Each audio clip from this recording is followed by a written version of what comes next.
How Super Mario Bros. Was made into 40 kilobytes. Let's check it out. If you were a kid back in the That was well put together. early 80s, you would have experienced the golden age for video games. You remember the arcade games that made your piggy bank bleed? Or how about the Atari 2600? And hey, we can't forget the amazing classics such as E.T., the Extraterrestrial, and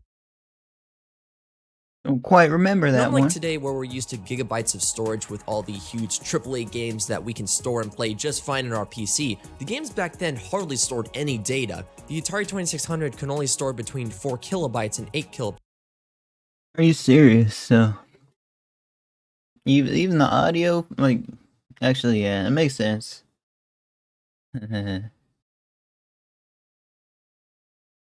lot of it's, well, a lot of it's just, you can refine things to its finest detail, make it better than it was, and still make it less matter, like less matter, more potent games. While the arcade games had to use specialized, dedicated, and expensive hardware just to play one arcade game, so the games back then were barely a game. And while the NES came Oh, that's the golden thing, the golden glacier. along sometime soon in I don't even remember that. 1985, Sorry, I don't Nice gold. have the real thing. and added just a Hey, little bit more the real thing is expensive. data, the games were still barely a game, so the scope of the games were very limited. But that all changed with the release of an unknown game known as Super Mario Bros. Whenever you bring out your NES, slap the cartridge in, plug in your controller, and turn that sucker on, all of a sudden you're playing in this massive horizontal world with all these huge side-scrolling Called it a horizontal world, fam. levels. See this, son? This right here was my childhood. Whoa. This is shit. Now, Nintendo has Okay. Kinda like the Scott the Waz, right? always had their own unique ways of compressing these huge, massive games with such little storage data.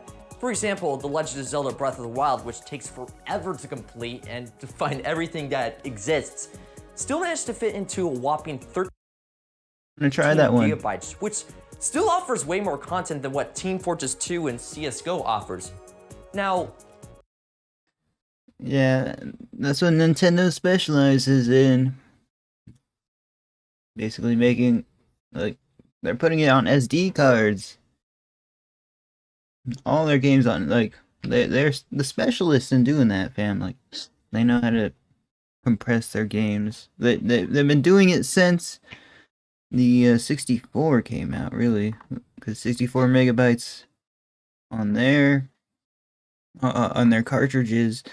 So what about Super Mario Bros?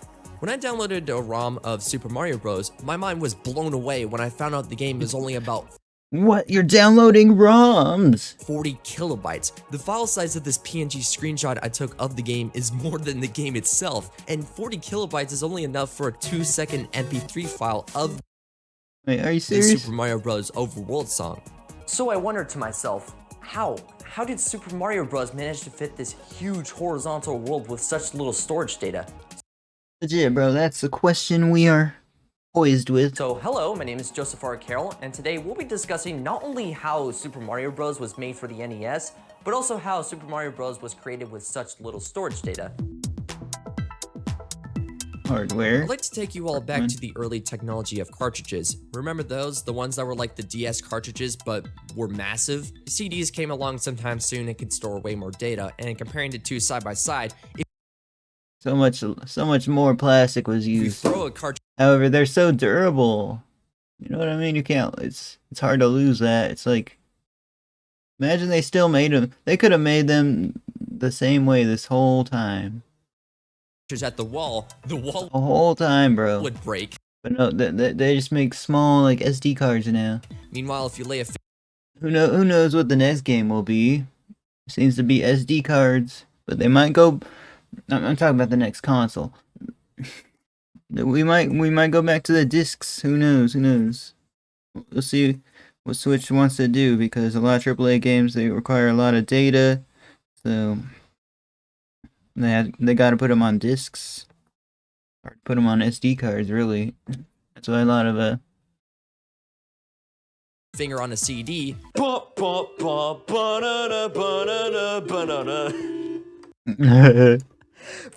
But unlike CDs, the NES cartridges not only stored very little data, but if you look inside different NES games, the hardware itself was actually very different from each other. The Legend of Zelda, for example, was the first game with a save and load feature and was able to do that thanks to the battery that came with the cartridge. That battery I guess they don't want to include the battery with it, you know?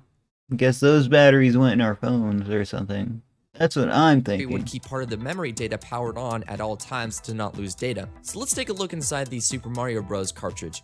Inside you may notice two chips. One is labeled as the CHR chip, which Back when I was homeless, I'd find so many of these chips and I'd just read the numbers off. RP2364E space 2015. I'd always read like barcodes and stuff. I don't know why. I thought it like was like numerology or something, but I don't know. stands for character, handling about 8 kilobytes for the graphics, and another labeled as the PRG chip, which stands for programming, handling 32 kilobytes worth of code and data, though the NES only had 2 kilobytes of RAM. 2 kilobytes? Are you serious, bro? Dang. I Graphics were rendered with a 256 by 200 feel like I'm not even 1 kilobyte, bro. I'm probably like 1 byte. 140 screen, and it contained two layers, one as the background and the other as the independent sprites. If you do the math, the screen would have 61,440 pixels total. However, the NES couldn't handle rendering each and every individual pixel, so instead the game was made of tile sets. For a brief recap, tile sets are basically groups or collections of pixels, and each tile for the NES was 8 by 8 pixels. Now the screen would have to render 32 by 30 tile sets, which saves a lot of bytes, but even that wasn't powerful enough to render, so the game would render a couple of rows or columns one at a time. One at a time. Okay, wait. This was Sorry, man. You got into the technicals like a little bit fast there. But hey, what? perfect for side Like, he showed the information, I processed the information. You know, I didn't learn it immediately, but I'll learn it a little bit. Just let me think about it. Let me think about the problem first, right? scrolling games like Super Mario Bros. And while the game never changed its vertical axis, this helped manage rendering all the huge horizontal levels. Due to technical limitations, each tile set could only have one palette with 3 different colors plus black, which can also work as a transparent pixel. The NES was also limited to only 4 different palettes, so that's 12 colors plus black that you can only use on the screen at once. You can also combine multiple sprites into one sprite, and Mario was actually 4 different sprites grouped together. You can also do the same thing with the background tile sets, turning 4 into one meta tile, which saves some space and storage. The NES would allow 256 Meta like Facebook. different 8x8 sprites, We got sprites, we got backgrounds, we got everything. and 64 sprites were allowed to be on the Sorry, guys. screen at once. I'm not a programmer. If you, not a mathematician. I'm sorry. However, the NES could only load 8 sprites into the same horizontal axis, and it would stop drawing sprites after that. And some of the sprites were manually programmed to do a little flickering effect if Whenever somebody mentions Sprite, it makes me think of the soft drink, bro. I'm not even kidding, bro. the amount of sprites Soft drink. Sprite is pretty good. were past the 8 sprite limit. Mario uses 91 8x8 sprites total. They all face right, and in order for the sprite to look to the left, the sprites were programmed to be flipped horizontally. Some of the other characters, such as the red and green Koopa Troopas, are the exact same sprites, but they use different color palettes. Who would have thought? Who would have thought? sorry. Part 3 coding. For the programming side, the NES games ran and was coded with the 6502 assembly CPU, which was also used for other systems such as the Apple II and the Commodore 64. And here's what the programming language looks like. Don't worry, I don't understand any of this either. Same, bro. We got numbers over there. We got numbers over there. It's like a calculation. And compare that to the other languages such That it's called. And then the programming language that mixes just like random like English in there. I don't know what to think of it. such as C#, which is commonly used in game engines such as Unity. You still may not understand it either, but it looks much easier to figure it out compared to assembly. What was different about the assembly programming language was a symbolic representation of machine code, so it wouldn't just be a single language, but rather a group of languages, and it was used to control your program closely, down to the byte and bit. Guys, I caved in and smoked like 3 days ago, and it's still feeling the side effects, man. It hurts. Level. For those who are experienced in programming, do you know all those sweet variables and functions that make your life easier? You know those debuggers to know exactly what programming problems you had and you can solve them easily? Yeah, well, good luck with that, because the assembly language doesn't have any of that. Or not as much. Like I've said before, the programming ROM had 32 kilobytes of data, but it's split up into 4 slots with 8 kilobyte of storage each, and the problem was that no matter Oh snap, 80. what your ROM size was, you can only That's what 32 kilobytes looks like. access the code I got an 8 gig stick that looks like. 8 kilobytes at a time by swapping bits and pieces in and out of these slots. And since the memory barely had any data, it would often run out of memory and you would have to move one bank to another and then back all of it, and it would also slow things down. Aside from the coding limitations, what you programmed and how you programmed the games can also change the game's performance. I'm Serious? sorry to bring this up, Alex, but do you know the messy code Yandere Simulator had with its game? You may not know how to code, but you could take one look at the code and go, yeah, that's a mess. So Yep, how do you code that's a mess. game and make it not eat up And so I'm not a programmer, bro. so much data? I looked at it, I was like, yo, do I want to dedicate my life to figuring this out? And I was like, nope. And I quit. And performance? Too hard, bro. Got me messed up. Well, it depends.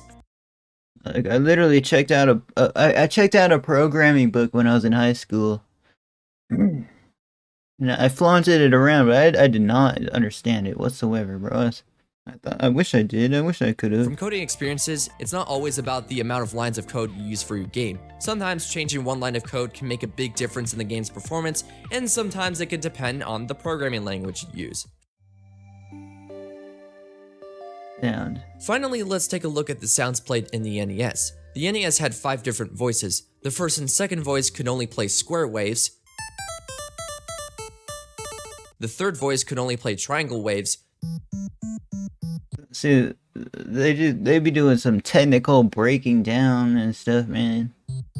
The fourth voice could only play noise waves. And the fifth What voice about was sine used as waves? PCM sample sounds such as the drums you I know a little bit about sine waves from like math. hear in Super Mario Bros. 3. PCM. Okay, that one looks like you know the city. I used to draw the city like that. That one looks like some mountains. We got The music would be created using squiggly some music lines. tracker software in order to run on the fly on the NES. You may notice in Super Mario Bros. That if you're getting a power-up, jumping on some Goombas, or hitting that hammer to defeat Bowser, some of the background music seems to drop some instruments. That's because if the game wanted to play some sound effects, it would need to use one of the voices such as the triangle and noise channels, and it would often drop that voice of the music to play that sound effect. Conclusion. So what's the point of all this? Why do I need to know this when my shitty computer can run gigabytes of data just fine? I mean, it's not like I'm gonna be coding any NES games, right? Right? Well, the fact is, everyone runs into some limitations. After all, blind people have to walk down the street when they can't really see anything. And the same thing goes to game developers. Some people can't draw, some people can't code, and some people can't build anything properly. That feels like my life, man. But they can and will find solutions for the things that they can't do. But I would like to take a moment to appreciate all the NES game developers back then, as they were the early pioneers of game development, and they used their limitations to give us some amazing games like Super Mario Bros. Even some people in the modern era have built their own NES games from what they learned with the NES and using their own limitations. Speaking of which, I would like to thank Morphcat Games, the creator of Myco Mages, and V-Blank Entertainment, the creator of Retro City Rampage. Both of them did an awesome explanation on how they created their own games for the NES, which taught me a lot more about how the NES works. Is there And any? also, I thought they were like new retro style games. Are they? I can't even so tell. I will link Still making NES games. Interesting. in the description. That's cool. Making your own, like, you're studying the rabbit hole, even though it's already been studied. You know how how everything's played out universally, like everything's already made, like everything. Never mind. I'll try to think of how I can explain it. In their videos because they explain this stuff better than I did. Anyways, thank you so much for watching, and I'll see you soon. And yeah, that's a video, fam. Thank you for watching. Like, comment, subscribe, press that join button. I got Joseph R. Carroll in the description. Very well put together video. This is uploaded 3 years ago. I thought it was uploaded way more recently. I knew what he was doing all the while. Another interesting note is that the bushes and clouds use the same sprite. That's kind of mind-blowing. Oh, for real? Very awesome video. Yeah, thank you for watching. I'll see you next one, fam.